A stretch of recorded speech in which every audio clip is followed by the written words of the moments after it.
Assalamualaikum warahmatullahi wabarakatuh. Perkenalkan, saya Nabil Antoni Saputra dengan NIM 254110402033 dari kelas 2 Pendidikan Agama Islam A, Fakultas Tarbiyah dan Ilmu Keguruan UIN Profesor Kiai Haji Saifuddin Zuhri Purwokerto. Pada kesempatan kali ini saya akan menyampaikan sedikit materi untuk memenuhi tugas ujian akhir semester mata kuliah Qawaid Al-Fiqhiyah yang diampu oleh yang terhormat Bapak Ishak Suryo Nugroho MSI.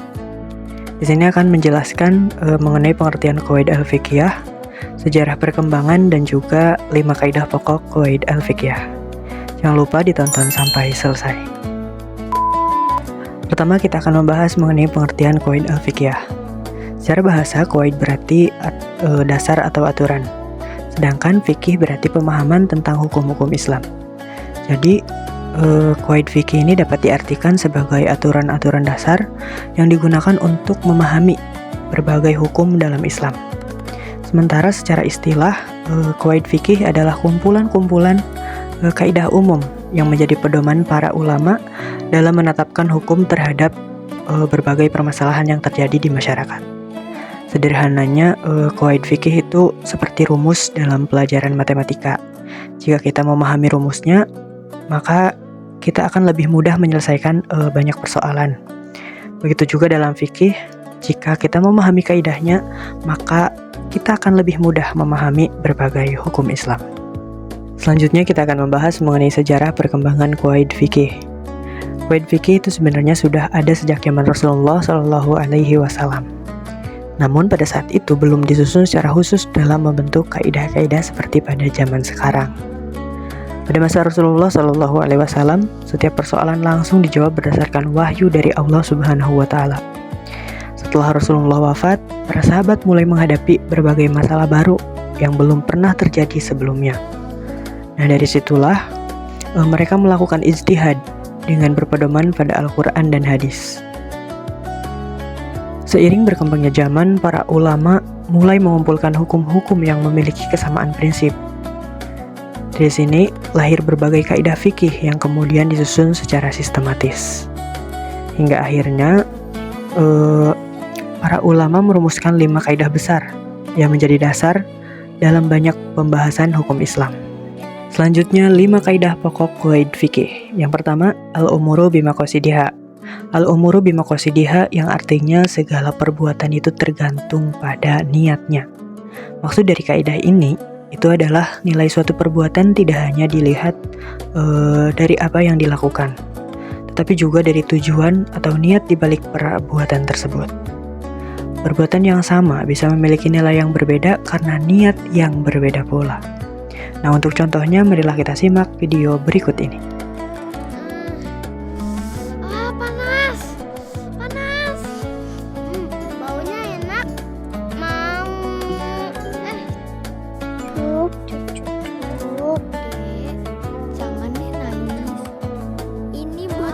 Makasih Kak. Iya, sama-sama. Panas. Udah panas, gak kuat lagi. Anak yang aneh. Kenapa itu anak? Kok makananmu dikasih ke dia? Kagak sayang apa? Enggak, membantu orang yang susah kan adalah perbuatan yang seharusnya. Kalau begitu, mau punyaku? Gak usah, tapi terima kasih ya. Contohnya pada video yang sudah kita simak tadi, yaitu seseorang memberikan bantuan atau berbagi kepada orang lain. Tindakan berbagi ini merupakan perbuatan yang baik, karena dilakukan dengan tujuan untuk membantu sesama. Jika seseorang berbagi dengan niat ikhlas untuk menolong orang yang membutuhkan, maka perbuatannya akan bernilai ibadah dan mendapatkan pahala dari Allah Subhanahu wa Ta'ala. Dari contoh tersebut, kita dapat memahami bahwa dalam Islam, niat menjadi hal yang sangat penting. Oleh karena itu, sebelum melakukan sesuatu perbuatan, kita dianjurkan untuk meluruskan niat agar setiap aktivitas yang kita lakukan bernilai kebaikan di sisi Allah Subhanahu wa Ta'ala. Yang kedua, al-yaqinu la yuzalu bisak. Al-yaqinu la yuzalu bisak ini memiliki arti bahwa keyakinan tidak dapat dihilangkan oleh keraguan. Maksudnya, Sesuatu yang sudah kita yakini kebenarannya itu tidak boleh berubah karena muncul rasa ragu. Untuk contohnya, marilah kita simak pada video berikut ini. Bismillahirrahmanirrahim. Nawaitu wudu'an lirabbil. Sepertinya ada yang mau melaksanakan sholat nih. Sebelum dia sampai pada sholatnya, akan kubuat dia ragu-ragu dalam wudhunya. Tunggu. Kok kayak ada yang keluar angin atau gimana gitu ya? Itu baru saja kamu buang angin. Ayo, batal itu wudhunya. Ya udah deh, daripada ragu-ragu, aku ulangi aja wudhunya. Kena kau. Astagfirullah. Bukannya tadi kamu sudah wudhu ya? Iya nih, soalnya ngerasa kayak gak sengaja buang angin gitu. Kamu yakin? Emang kamu mendengar suaranya? Atau mencium baunya? Enggak juga sih, cuma ngerasa kayak ada tiupan angin gitu aja. Nih, aku kasih tahu ya, itu adalah ulah setan khonjab. Waduh, setan mana lagi tuh? Benar, dia adalah jenis setan yang bertugas membuat keraguan-raguan atau was-was agar manusia menunda-nunda atau bahkan meninggalkan kewajibannya. Contohnya pada video yang telah kita lihat tadi, seperti yang terdapat dalam video tentang was-was dalam wudhu. Seseorang sudah yakin bahwa ia telah berwudhu dengan benar, tetapi kemudian muncul rasa keraguan apakah wudhunya batal atau belum. Nah, menurut kaidah ini, yang dijadikan pegangan adalah keyakinan awal, keyakinan pertama, yaitu bahwa ia masih memiliki wudhu. Keraguan yang muncul tidak dapat membatalkan keyakinan tersebut. Nah, dari kaidah inilah kita mengajarkan kita agar tidak mudah terpengaruh oleh perasaan was-was yang berlebihan. Jika setiap keraguan selalu diikuti, maka seseorang akan merasa sulit dan tidak tenang dalam beribadah. Oleh karena itu, Islam mengajarkan untuk berpegang pada sesuatu yang sudah pasti dan tidak menghiraukan keraguan yang belum jelas kebenarannya. Dari contoh tersebut dapat disimpulkan bahwa dalam kehidupan sehari-hari kita harus mendahulukan sesuatu yang sudah pasti daripada sesuatu yang masih diragukan. Yang ketiga, al-masyaqqatu tajlibu taisir. Artinya kesulitan mendatangkan kemudahan. Islam tidak ingin memberatkan umatnya. Ketika seseorang mengalami kesulitan, maka syariat memberikan keringanan. Nah, untuk contohnya ada pada video berikut ini.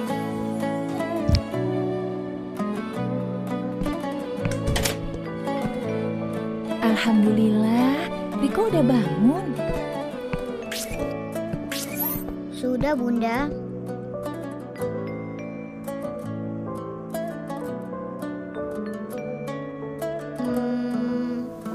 Bunda puasa. Bunda puasa, Riko. Ini kan bulan Ramadan. Riko masih boleh puasa nggak hari ini? Dari pagi sampai sekarang, Riko belum makan. Jadi bisa lanjut sekalian puasa aja. Masya Allah. Memangnya Riko kuat puasa? Insya Allah kuat, Ayah. Riko, sekarang kan memang bulan Ramadan, bulan puasa. Tapi buat orang yang sedang dalam kondisi sakit, Islam membuat pengecualian boleh tidak puasa. Karena Riko saat ini sedang dalam kondisi sakit, Riko juga perlu minum obat agar cepat sembuh. Jadi boleh aja sih hari ini kalau Riko belum puasa dulu. Video ini sesuai dengan kaidah al-masyaqqatu tajlibu taisir, yang artinya kesulitan mendatangkan kemudahan. Dalam video terlihat anak yang sedang sakit dan menjalani perawatan di rumah sakit. Kondisi sakit merupakan suatu kesulitan yang dialami oleh seseorang. Dalam Islam, ketika seseorang mengalami kesulitan atau keadaan yang tidak normal, maka syariat memberikan kemudahan. Misalnya, orang yang sakit diperbolehkan sholat sambil duduk atau berbaring jika tidak mampu berdiri. Ataupun orang yang sedang sakit dan tidak mampu berpuasa, maka diperbolehkan menggantinya di lain waktu dengan cara diqadha. Melalui video ini, kita dapat memahami bahwa Islam adalah agama yang tidak memberatkan umatnya. Ketika ada kesulitan, Allah memberikan keringanan agar manusia tetap dapat menjalankan kewajibannya sesuai kemampuan masing-masing. Yang keempat, ad-dararu yuzal. Kaidah ad-dararu yuzal artinya kemudaratan atau bahaya yang harus dihilangkan. Islam sangat menjaga keselamatan manusia dan melarang segala sesuatu yang dapat merugikan diri sendiri maupun orang lain. Untuk contohnya, marilah kita simak pada video berikut ini. Ada Trung ternyata. Tumben udah bangun. Kirain teh ada yang bakar sampah. Pagi-pagi udah dikasih tinta cumi sama si Roy. Deh, pagi-pagi udah batuk aja. Makanya olahraga dong biar sehat. Kamu ini Roy, merusak morning saya saja. Tadinya juga saya mau olahraga. Polusi udara nih. Siapa yang bakar sampah sih? Gimana kualitas udara kota ini mau sehat? Kamu ya Roy? Asap knalpot hitam kamu itu tanda pembakaran mesin gak sehat. Coba deh uji emisi. Hah? Uji emisi? Buat apaan? Kalau uji nyali mah saya sering. Lagian juga saya ngerasa BW aja. Atuh Roy, kamu teh nggak sadar-sadar ya. Asap dari knalpot kamu itu justru bikin kita nggak sehat, pencemari udara dan lingkungan. Video ini sesuai dengan kaidah ad-dararu yuzal yang berarti kemudaratan atau bahaya yang harus dihilangkan. Pada video terlihat sebuah motor brong atau mengeluarkan asap dan suara yang sangat bising. Asap kendaraan dapat mencemari udara dan mengganggu kesehatan masyarakat, sedangkan suara knalpot brong dapat mengganggu kenyamanan dan ketenangan orang lain. Dalam Islam, segala sesuatu yang menimbulkan kerugian atau bahaya bagi orang lain tidak untuk dianjurkan. Nah, oleh karena itu, penggunaan knalpot yang terlalu bising dan kendaraan yang menghasilkan asap berlebihan sebaiknya dihindari atau diperbaiki agar tidak menimbulkan dampak buruk bagi lingkungan dan masyarakat. Dari video tersebut dapat dipahami bahwa kita harus menjaga lingkungan dan menghormati hak orang lain dengan tidak melakukan hal-hal yang dapat menimbulkan gangguan atau kemudaratan. Inilah salah satu bentuk penerapan dari kaidah ad-dararu yuzal dalam kehidupan sehari-hari. Yang kelima, al-adah muhakamah. Kaidah al-adah muhakamah artinya adat atau kebiasaan dapat dijadikan pertimbangan hukum. Maksudnya, kebiasaan yang baik dan tidak bertentangan dengan syariat dapat dijadikan dasar dalam menentukan sebuah hukum. Untuk contohnya, marilah kita simak pada video berikut ini. Halo Bu, saya mau membeli 1 sisir pisang, 2 kg jeruk, dan 1 kg apel. Iya Dek, silahkan dipilih dulu. Mari Ibu bantu pilihkan pisangnya. Sekarang kita timbang dulu jeruk dan apelnya. 1 kg apel, 2 kg jeruk, dan 1 sisir pisang, totalnya jadi 65.000. Baik Bu, ini uangnya. Terima kasih. Video yang telah kita tonton tadi sesuai dengan kaidah al-adah muhakamah, yang berarti adat atau kebiasaan dapat dijadikan pertimbangan hukum. Maksud dari kaidah ini itu adalah kebiasaan yang berlaku di masyarakat dapat diakui dan dijadikan dasar dalam suatu urusan selama tidak bertentangan dengan syariat Islam. Pada video itu terlihat adanya kegiatan transaksi atau jual beli antara penjual dan juga pembeli. Dalam kehidupan sehari-hari, tata cara jual beli seringkali mengikuti kebiasaan yang berlaku di ruang lingkup masyarakat, seperti cara pembayaran, proses tawar-menawar, atau penyerahan barang. Kebiasaan tersebut dapat diterima dalam Islam selama dilakukan secara jujur, saling ridho, dan tidak mengandung unsur penipuan. Kebiasaan melakukan transaksi jual beli di warung atau toko dengan pembayaran tunai merupakan salah satu contoh adat yang sudah berlaku di ruang lingkup masyarakat. Karena tidak bertentangan dengan syariat, dan dilakukan atas dasar suka sama suka, maka kebiasaan tersebut termasuk penerapan dari kaidah al-adah muhakkamah. Dari video ini, kita dapat memahami bahwa Islam menghargai kebiasaan yang berkembang di ruang lingkup masyarakat.